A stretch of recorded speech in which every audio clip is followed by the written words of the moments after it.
podcast on 3, all right? 1, 2, 3. Welcome to Happy Pace, the only podcast that we know of that is recorded while running, with me, Elaine, and Gretchen, who will be joining us later in the interview. We're excited to bring you our conversation with local author, ultrarunner, human mom, and dog mom, Sarah Russell. Sarah Russell published Unleash Your Inner Ultrarunner, Beginner's Guide to Trail Running, Training for Endurance, Embracing Epic Outdoor Adventures, and Conquering Ultra-Distance Racing back in December of 2023. This book focuses on how to become an ultrarunner for anyone and everyone in very digestible terms. She already is expected to come out this fall that focuses on women in running. I'm super hyped for it, and I know Gretchen is even more excited than I am. Unleash Your Inner Ultrarunner is available on Amazon.com right now, and we'll be sure to link that in the show notes. And we'll also be sure to update you all once Sarah Russell's new book hits the shelves. A few reminders, as always, if you're thinking about taking up ultrarunning or any other activity, always consult your physician before beginning any exercise program. We are ambassadors for Long Run Coffee. If you haven't heard of it yet, Gretchen and I are now obsessed with this electrolyte-infused coffee. We drink it before our long runs to perform our very best, and I actually had to skip it before my long run this Sunday. Shockingly, I overslept. And it was rough without Long Run Coffee, to say the least. So don't be like me and check out the link in our description. Make sure to use the code HappyPacePodcast at checkout for 10% off. Follow us on Instagram, TikTok, and anywhere else you might be able to find the handle happy_pace_podcast. Smash that subscribe button and leave us a review on Spotify and Apple Podcasts. Now it's time to sit back and relax into your happy pace.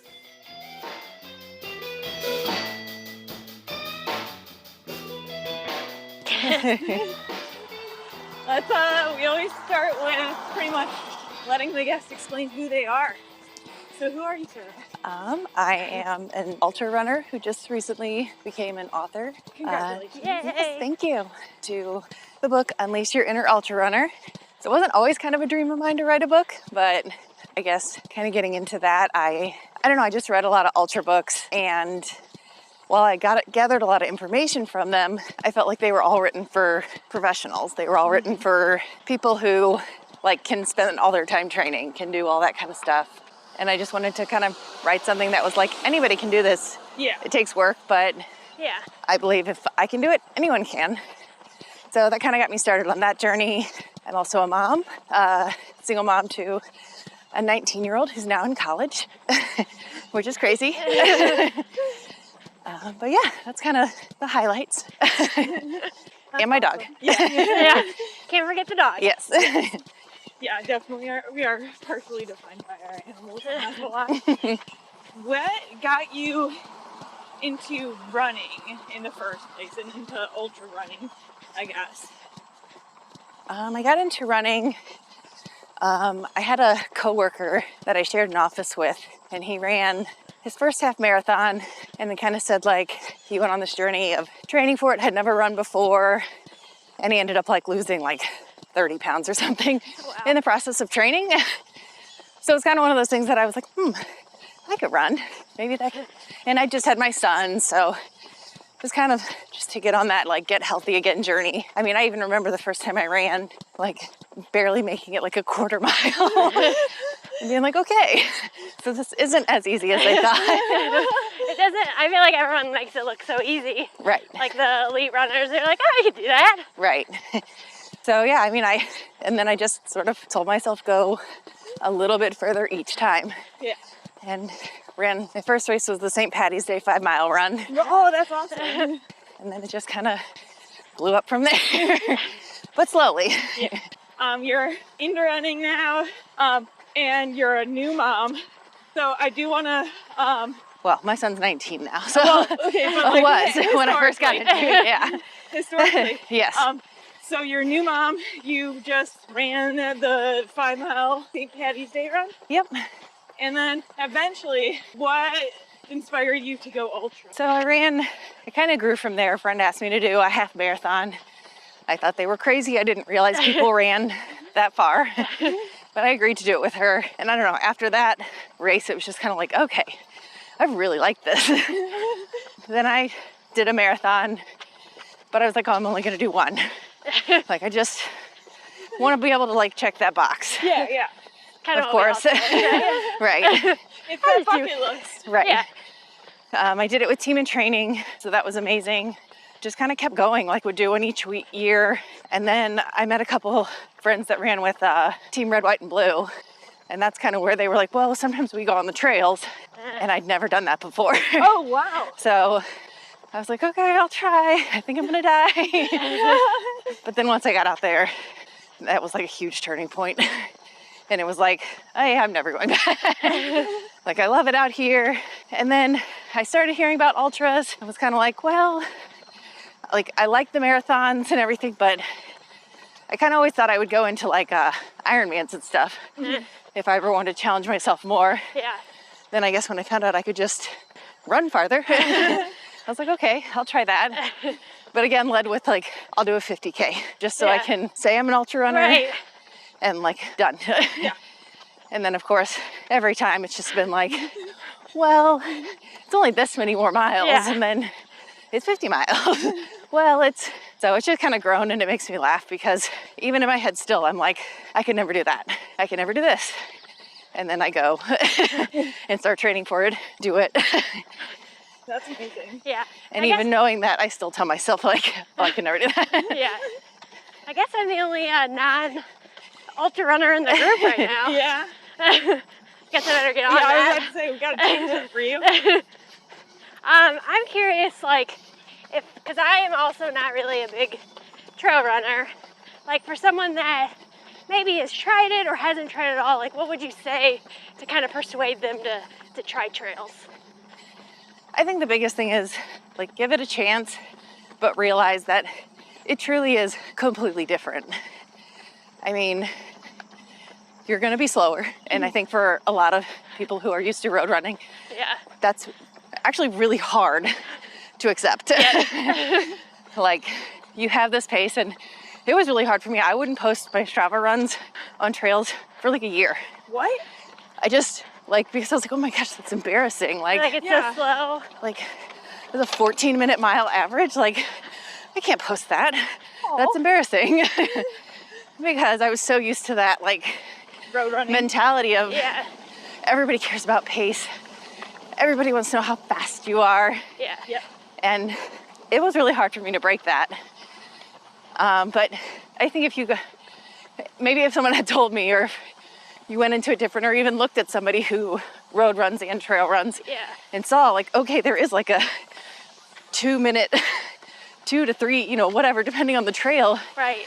average pace difference, like, it's normal. Yeah. So that, and like, just the idea that you really have to be conscious of where your feet are going. Like, whereas here, we can just kind of look forward, Yeah. whatever. But on the trails, you're very focused on where are like my next 10 steps going? Yeah. Am I stepping over something? Are there rocks? Is it flat? Is it gravel? Like, what are we dealing with? Yeah. And So. do you personally wear headphones then? Because I know you wrote in your book that you encourage people not to. No, I never wear headphones. I used to a while back, but then just one day, even with road running, just stopped. Probably because they like died or something. I don't know. I also felt like I expended a lot of energy changing songs. Oh, yeah, yeah. Because I'd be like, no, that's not the Not the vibe. That's not the vibe. That's not the vibe. Yeah. And then I'd be like, okay, you've wasted so much energy worrying like- about the vibe. Right. And now the run's almost over. Right. And you're tired. And your arm is sore. Because that was back when we, wore it on Oh, Yeah. my our goodness, arms. Yeah, you're like, And you got the wire probably slapping you in Right. your face. So I just stopped and never looked back. I feel like on a trail too, like you want to experience Right. that atmosphere. Like you don't want to mess with the vibe. Right. In a lot of places there's, it's just you. You're the only person who can fit on the trail. So you really do have to be listening, Yeah. Yeah. especially with like mountain bikers and stuff, Yes. because they're going to come up behind you fast. And if you're just Right. got your music blasting, Yeah. you're going to get run over. Yeah. I guess kind of that point, like trail safety. Like obviously you're a female. Like what do you recommend? Because like for me, I'm not gonna lie, I'd be kind of scared to go out on a trail by myself. I mean, I think to get used to it, going to parks like Castlewood, or Queenie Park even, that has a little bit of trail part. Yeah. Just to get used to kind of being in nature alone. Yeah. But also, they're busier parks. Right. So you're not gonna not see somebody. Right. Get lost. I promise in the you, woods. if you go to Castlewood, you will see people. So it's kind of that idea of getting used to, and then as you kind of expand, when you try new trails, I always bring somebody with me Yeah. who knows it, because I don't want to get lost and Yeah. I don't read maps. So I always bring somebody or get invited, and I'm like, oh yeah, I've never been there, so sure, I'll go with you. Yeah. But then you just get used to them. Like, there's so many trails around here that I feel like I know like the back of my hand now. Sure. No, what is your favorite park and or trail? For forever it was Bluffview, and it probably still is just because of the views. Yeah. It's just so pretty. It used to be a lot less well known. Yeah. So it really wasn't that crowded, or which was nice. But they keep expanding it, and it's just a really nice trail. The whole, even like the zombie trail and everything, which I think is technically called Rock Hollow. I love zombie trail. Yeah. So it's just, you can actually get decent distance in there without having to circle, Yeah. which I can't stand. Yeah. Yeah. If I pass my car, I'm going home. Oh yeah. You're getting in it and going. Yes. I mean, it really is like that motivation. Yeah. I don't understand some people who can do that like Yeah. regularly. If I have to like make a pit stop at my car, like there's like a serious conversation going on inside, like you have to go back out. Yeah. You must. And I have to have like a strict plan of, you're gonna stop, you're gonna get this, and you're gonna go. No playing around, no dilly-dallying. Yeah. Otherwise I'll be like, well, yeah, no, it's close enough. Yeah. Yeah. We'll round up a little. Yeah. I once moved parks because there were horses. And like I got 1.5 miles into the second park and I was like, this is going worse than the first Oh, one. yeah. I was like, I'm leaving. Yeah. There were just like a ton more horses than I thought there Oh, was wow. gonna be Yeah. at the first one. And that's hard because they get so mad at you because like you're gonna scare my horse. Yeah. I'm like, you're out here. Yeah. Well, and I'm like, I'm also scared, afraid of your horse. And like I want to respect that, you know, I don't want to scare them, but it's also like, well, I don't know what to do. Even if I try not to sneak up, I don't know. I don't know your horse. Right. If I scream, is it worse? If I sneak up, is it worse? I don't know. Completely unrelated, but this is where I started to die on Sunday. Wait, so are they opening this boardwalk up? Sorry. I think so. Oh, that's cool. I haven't even noticed, but I always run at night, like, well, with the Dogtown group, so Oh, yeah, it's yeah. dark. Well, to that point, would you consider yourself a morning runner or a night runner? Long runs morning, short runs probably night, Okay. just because they're usually after work because I can't get up before work. That is So- fair. You're a published author. Love your book. I definitely got a lot out of it. Awesome. Yeah. I mean, I'm not a super seasoned trail runner or ultra runner, so I really found a lot of value in it. Yeah, that makes me happy because that's what I want. And then you're also a single mother, so how did you I don't want to say how did you balance it all, it's such a cliche. But what was the balancing act with all that now that your son is out of the house? Then on top of that, what do you hope to impart to him since you are an ultra runner? I mean, the balancing is more kind of, I just told myself, when I was doing the shorter distances, like training for the 5K and 5 miles and stuff, it would just kind of be when he was at a friend's or whatever. But then when we started to get more into where I had to do long runs, I mean, it was just a prioritization. Like, of course, he's my number one priority, but I wanted him to know that I was excited about these things, that, they were important to me, and your health is important to you. So I wanted him to see that. And it was really just if you want it, you can make it work. Yeah. Whether it's he goes and sleeps with my mom's because I have like a 20-mile run the next day or whatever. So it's really just kind of, and I talk about that. You know, I'm not saying it's easy training for an ultra or anything, but if you want it, you can do it. You can find a way. It really does take a village Yes. to achieve any goal. My parents definitely helped a lot. Aw. Go parents. Yes. So, yeah, just kind of that. And, you know, I can see it in him. He's proud of me. Aw. He's come to a few races, and I hear him talk to his friends, and he's like, oh, my mom does this. My mom ran 50 miles. Like, and that makes me proud Yeah. because he's proud enough, even at 19 years old, to kind of be bragging about me. Yeah, that's awesome. That's amazing. I don't think I know too many 19-year-olds No. who would brag about their parents. Right. And he says he wanted to do like a half marathon, Oh, yay! wants to train with me, Aw. My goodness. things like that. So I feel like I'm instilling in him at least like a lifelong goal of maintaining his health. Yeah. Yeah. Speaking of his health, I know you posted on this. He did go through a bout of cancer. Yes. Do you want to talk about how that impacted your life at all? Yeah, I mean, he was 2 when he was diagnosed. He went through 10 radiation treatments.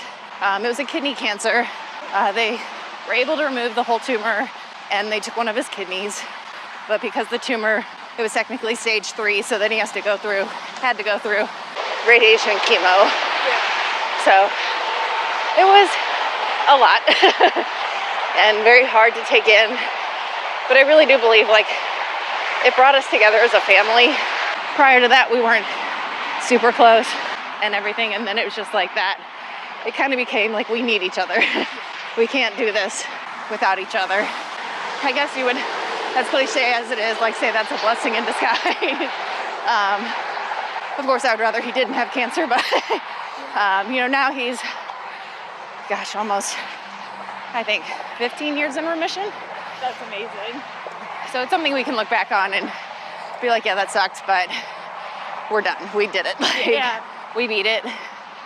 But I do think also, like, that alone has shown me that you can survive hard things. You can make it through, even if it's just taking it one step at a time, which kind of relays into, like, ultras, you know. Yeah. To get to the finish line, even if it hurts, you can walk and take it one step at a time and Yeah. get there.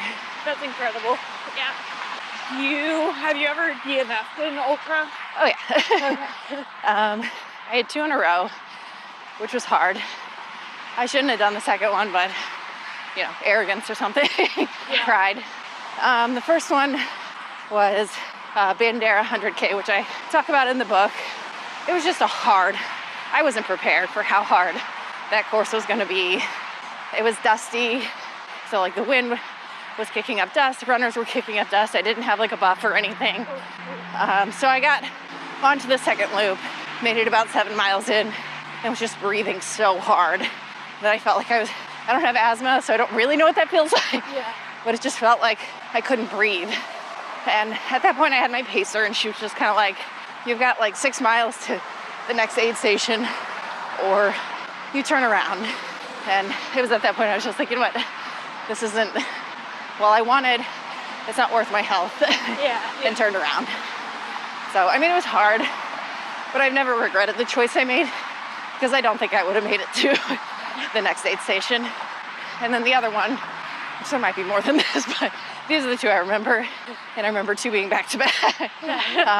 The other one, I'd torn my shoulder a month prior out in Colorado, and I was like, well, that's okay, shoulder, you don't really need that for running an ultra. Yes, you do. And it got so swollen, and I was just like, okay. And it was the same thing. Like, I think that one was 3 or 4 loops. So I did 2 or 3. Like, I had one more loop, and I was just like, you know what? I'm done. I didn't think I'd make cutoff based on my time coming into the loop, unless like I really kicked it up, and I wasn't going to.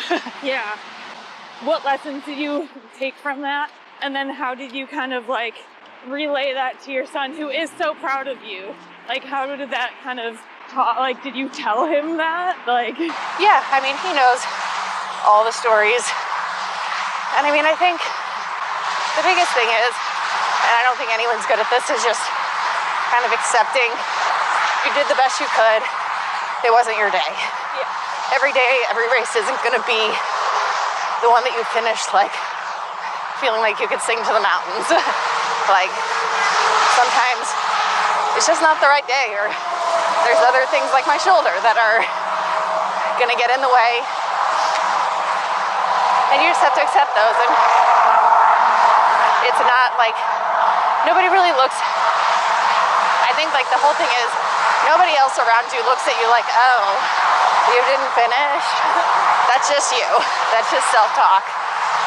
And I think once I realized that, like, it just made it easier to know that I need to listen to my body, because I don't want to, I ran a marathon on a fractured knee and then was out for 8 months.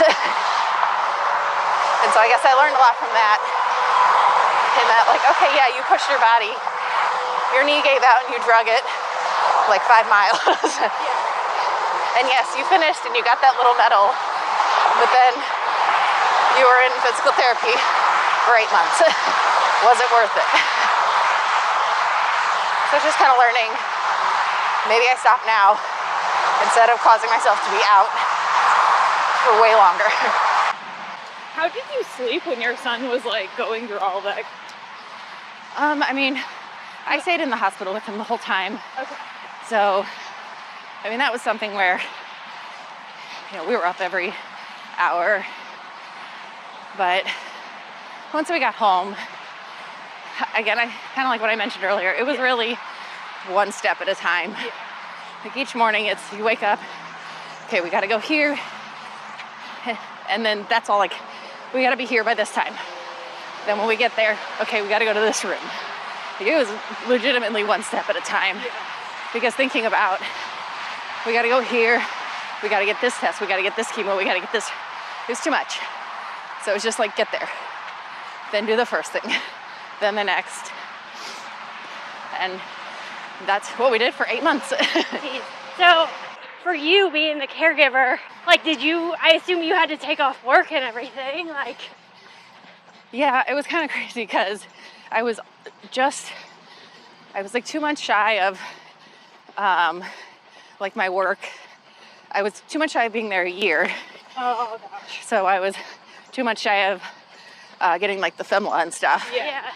So I did have to take all my vacation while he was in the hospital, but thankfully my work was very gracious. Yeah, And like, I didn't lose any money or anything, you know, they made it work.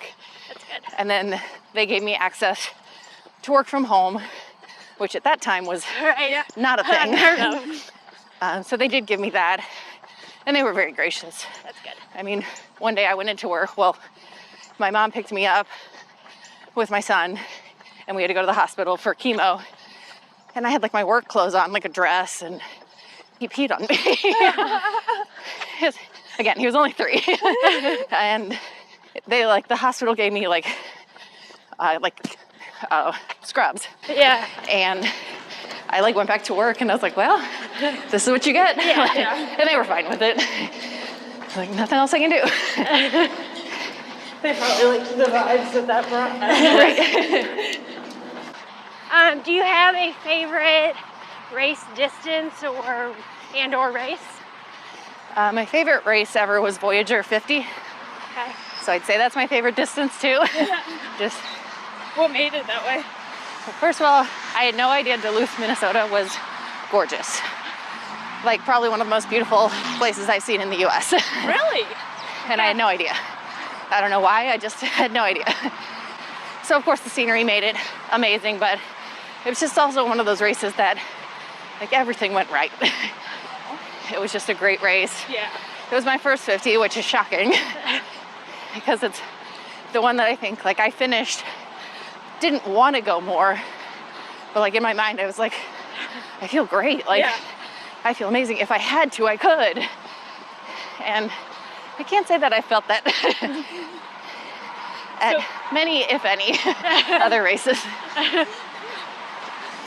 It's that after race feeling sometimes. So, have you done Grantland since then? Have I done what? Grantland's marathon? I have not. So I haven't done a road marathon since, I don't know, probably in 8 years.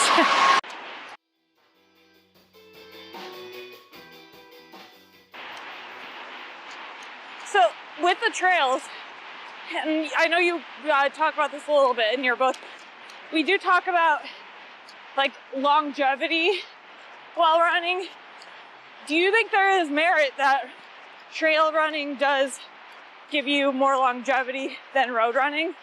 Like, why do people gravitate to trail running later in life? I mean, it is definitely easier on like your knees and your hips and everything, just with the softer terrain. I think you, like we kind of mentioned earlier, you're moving slower. Well, not everybody is, but most people. So I do think there is kind of that helps as your body ages. It makes it easier on your body. But the distances seem to grow more with trails. So I guess it's kind of a give and take. Okay, yeah. Yeah, that makes sense. I'll walk this. Yeah. Whew. Look at me walking on a road run. I like Perfectly you fine. wearing your Pacer I shirt. know, I forgot I had that on the back of it. Well, Ignore. I forgot to wear a shirt, so. So in Baldwin, do you normally then run around like pretty much like the Chub Trail and the Zombie Trail, like you said earlier, or do you venture out to different trails? Are you consuming all trails like the rest of us? The app. I mean, I definitely, right.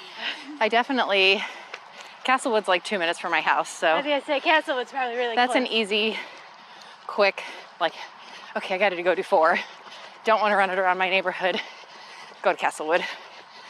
Al Foster and Zombie, kind of the same thing. I mean, they're like 10 minutes. Yeah. But I try to expand. I haven't much lately. But I mean, I try to expand, and Greensfelder is a really good place to get in a lot of miles. Okay. So if I ever have a long run, I'll usually go there. And also just kind of if friends text me going somewhere, I'm more likely to meet up with them. Yeah. Just because then I know I'll do it. Yeah. I believe your son is in Colorado. Yes. Then do you find extra excuses to go visit him so you can run more? 'Cause I would do that. I think, I mean, with last year being his first year, I wanted to be out there every second anyways. Because that was a very hard transition. Yeah. Bet. But yeah, I mean, when I get out there, and especially now that he kind of knows the lay of the land, he's shown me some really pretty parks and just some really cool places where I haven't necessarily run yet, but I've hiked with him or just kind of gotten the lay of the land down there, or up there, I guess. That's kind of, yeah, I mean, I love to go out there, but it didn't really take much. I wasn't using him as an excuse. I was using something else as an excuse to get out there to see him. Oh, that's cute.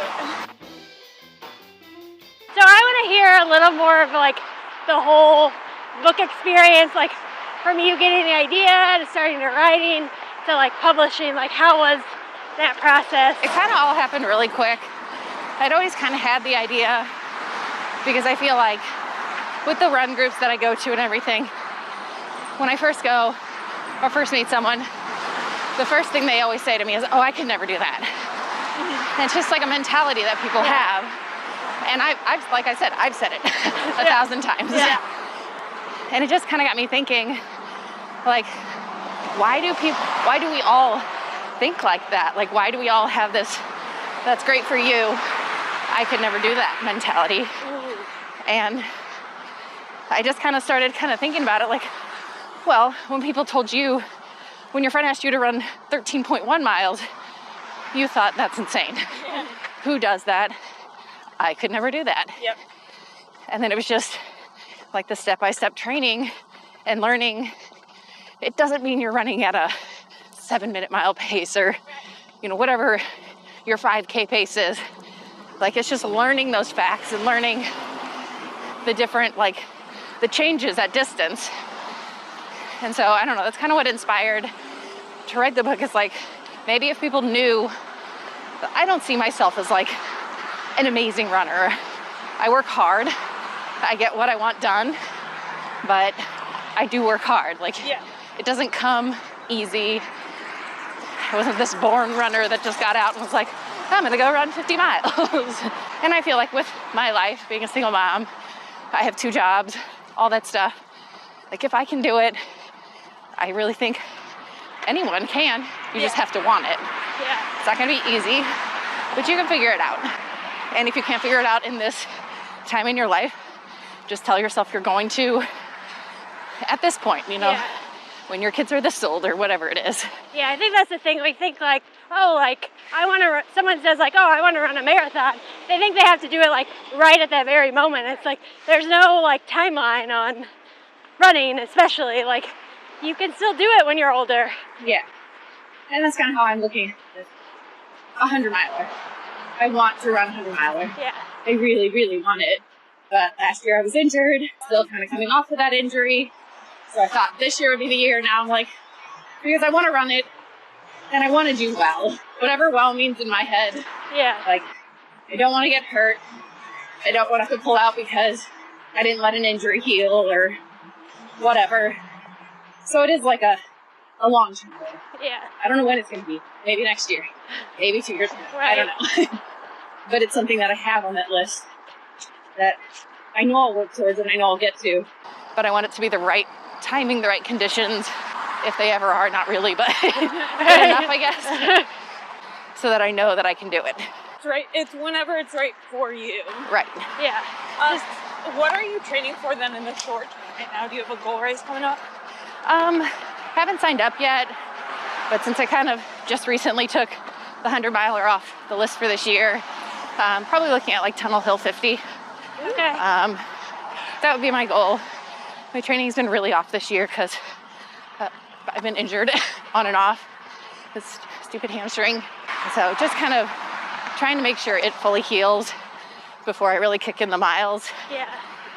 Because I don't want to get up into the higher miles training and then have to drop back like I did last year. What is that mentality that you've been holding with this? I mean, it sounds like it's a chronic injury or a chronic hamstring issue, or the lingering. Yeah, I think this has been the most frustrating injury because I feel like I'm doing everything right. Like taking the time off, letting it heal, which of course we all know as runners, we're not good at that. Right. It's like, it's fine.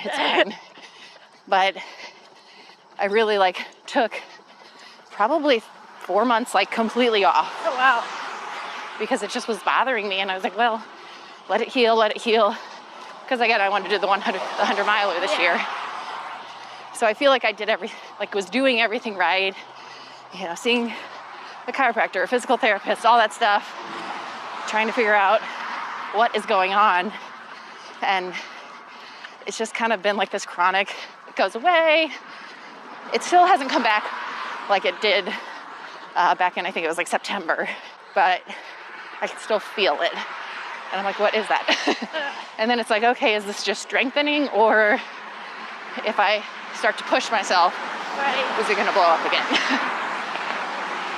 So still just trying to figure it out and just get a little bit farther, train up a little bit more. I did KD82 with the team. Oh, fun.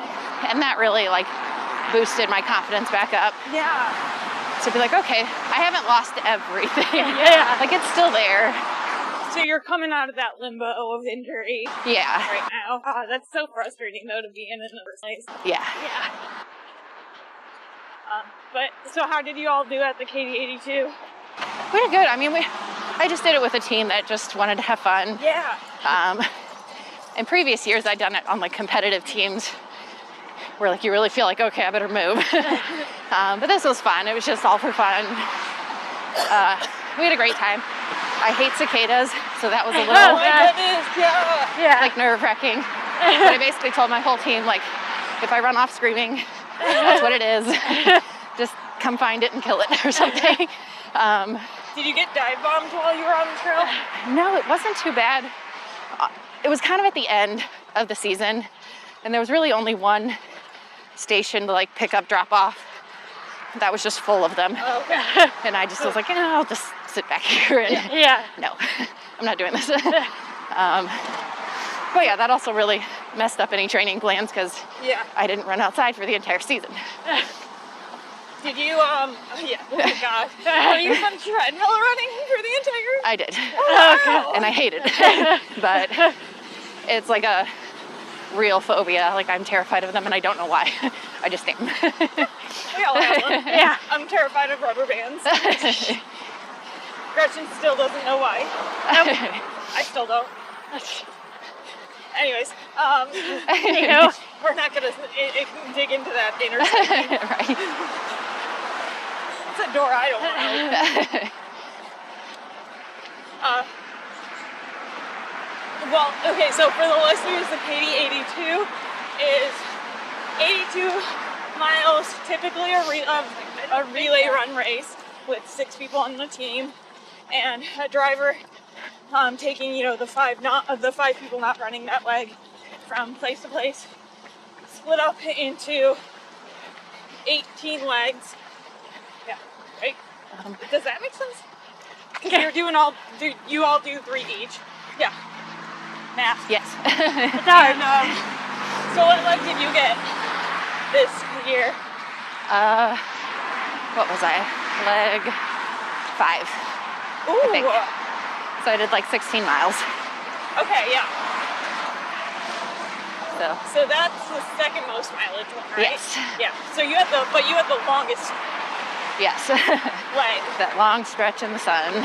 Yeah. Yeah, that long stretch our year last year got canceled. Yeah. Oh wow. Oh, love the KD82. Yeah. I always say it's a miserable fun. It is. You have so much fun, but you're also like, why? Yeah. That car ride back to St. Louis, I was like, oh my gosh. Yeah, you always have like, or at least my teams always have like the ambition, like, we'll stay, we'll hang out. Yeah. We'll party a little. It's like you finish, you get your free food, and you're like, okay, let's go. You don't even Get in really the want car. to eat. That's 100% what we did. Get in the car. And nobody talks the whole way. Yeah. Yeah. Yeah, I feel like we were just really sunburned. Yeah. I wonder what we were playing on the... Oh, we played something funny on the radio. I think so. Because I know it wasn't... Grant wasn't controlling the radio. We had like 2,000 like hits. Oh, no. Yeah. That just made me think, do you run with your dog? I used to. He's 11 now. Okay. So now it's walks for him. Yeah. But he loves the trails. He'd still go if I thought he'd be okay. Yeah. But yeah, I mean, I got up to 9 miles was about his cutoff. Yeah. Only because it started tearing up his paws. Yeah. Oh, no. Poor little angel. So, but he loved it. Oh. But now he's just kind of a grumpy old man. Oh my gosh, I don't want to think about the end of a dog's life. Right. Sadly, I think I'm morbid, but I think about the end of my dog's life just because how sad it's going to be. Oh, I think about that part, yeah. Oh, I'm terrified. I have a second cat because I don't want to have to fully deal with the death of the first cat then wait and then get another cat. He still gets excited for walks though. Oh. But one loop, he also cannot pass our house. Like, we can't do 2 loops. He will sit down and be like, no, we're Like, home. I'm going inside. Like, you can go, but I'm Right, right I don't here. know about you. He's like his mother. Yes. Yeah. I mean, I'll do it just to tease him. And he'll be like, no, not funny. That's amazing. They have such personalities. Oh, yeah. They do. Yeah, pretty much everyone who meets my dog and at least sees him for a significant amount of time is like, your dog has more personality than like most humans. Like, you know what he's thinking. He will side-eye you. Yes. I love He the will dog. sigh. I love the side eye. Like, It's so funny when their eyes are like engaged. yes. Yes. I'm glad I wore my sunnies this morning. I was like Usually it's so dark. Yeah. Starting to get to that point though in the morning where it was being like really light outside. Now it's slowly getting darker in the morning. You know, like if you wake up at 5:15. Yeah. 2 weeks ago it was kind of light outside. Now it's like dark again. Yeah, because it's past the equinox. I know. Yeah. There is like something that I want to like just ask you to expand on, because you didn't, or at least I didn't see it in the book. Just avoiding cotton for all of your gear and everything. Yeah, I mean, the biggest thing is just, well, chafing. Okay. Cotton's awful. Yeah. And just also like breathability, durability of, you know, performance shirts and everything. Cotton is just not. Yeah. But, you know, it's what they hand out at the races. It's now they've gotten a little bit better, but so I always see people like wearing the race shirt and I'm like, no, don't run in it.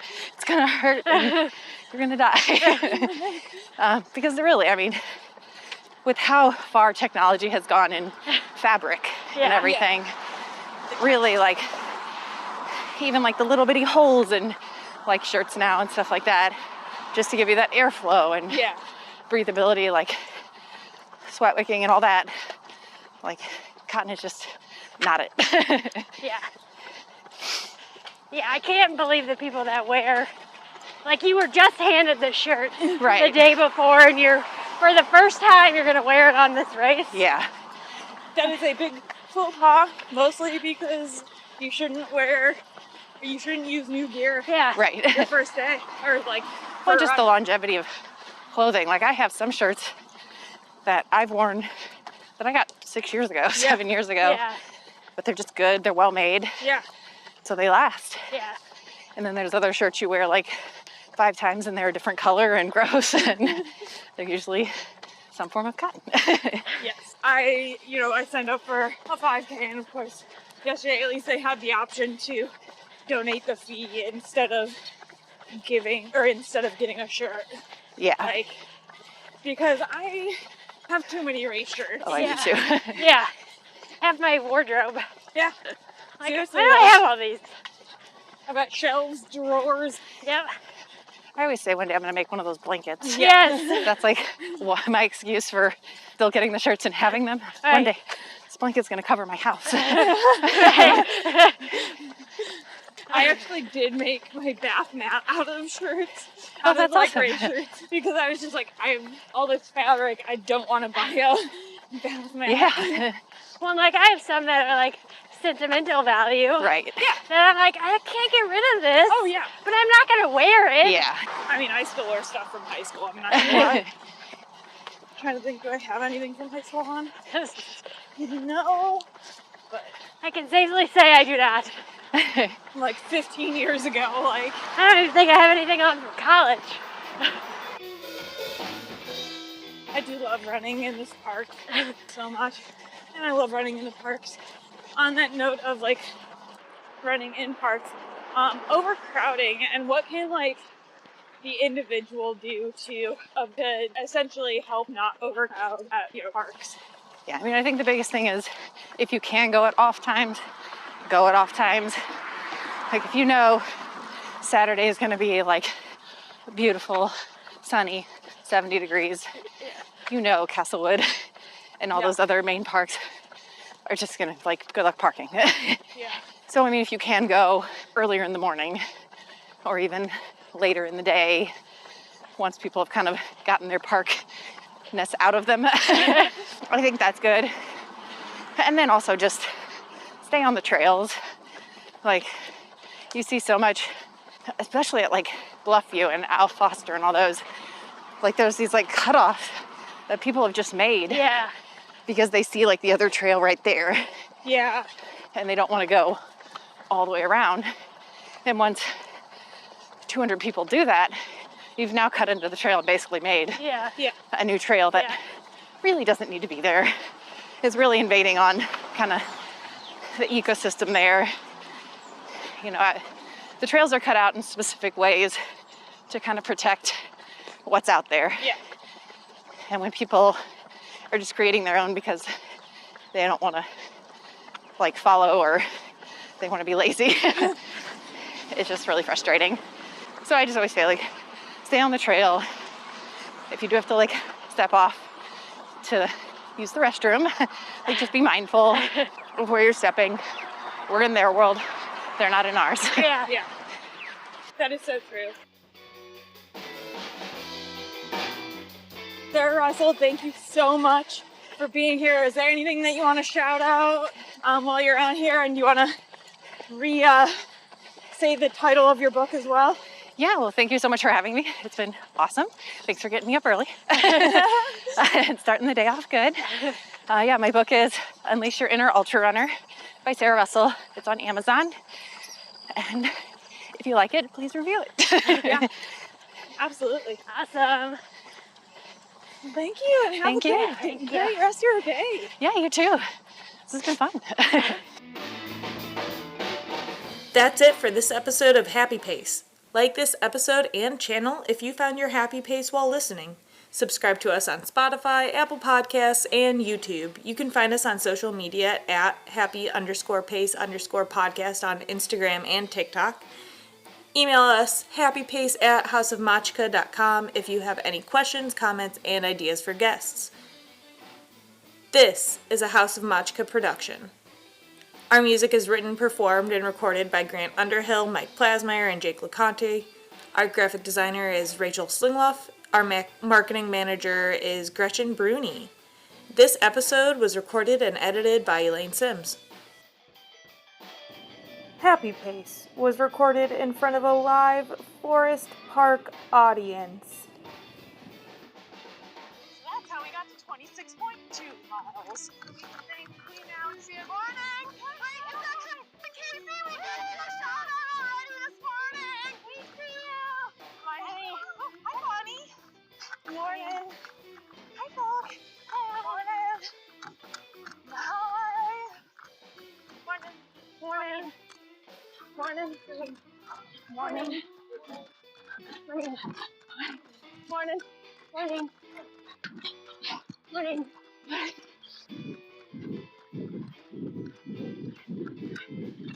Hey, Drew. Okay, when is that Drew? Morning. Morning. Oh, hey, Kim. It's great. I knew someone that I ran past. Morning. Morning. Morning. Morning. Good job. I'm sorry. Morning. Morning. Morning. Morning. Morning. Morning. Morning. Morning. Morning. Morning. Morning. Morning. Also really need to go to the bathroom. Morning. Morning. Morning. Morning. Morning. Morning. And morning. Morning. We just ready. Morning. Morning. It's time to get back up and do it Morning. again. Hey, guys. Guys. Hey, Luke. It's past some of the Big River Racing team. That's perfect. That was perfect. Morning. But Morning. morning. Morning. Oh, Yeah. hey, Rita. Do you want to be on Morning. the podcast? We're recording right now. Elaine is recruiting her next podcast guest. Yeah. It's a good thing I'm smiling. Hi, Haley. Haley, Yeah. We're on Yeah. right now. We're recording. Say hi. Good morning. Morning. Morning. Morning. Morning. Morning. Hi, Sarah. Hi, Lauren. Morning. Morning. Morning. Morning. Sorry. Morning. Morning. Morning. I think. Good Morning. morning. Morning. Good morning. Good morning. Morning. Morning. Hey. How are you? Hey, hey. Hey, hey. Hey, hey. Morning. Morning. Morning. Morning. Morning. Morning. Morning. Hi. Morning. Morning. Morning. Hey Derek, how you doing, man? Good morning, how you doing? You can't wave after you say that. Morning. Morning. Morning. What's up, Alex? How you doing, man? Hey, Carson. Morning.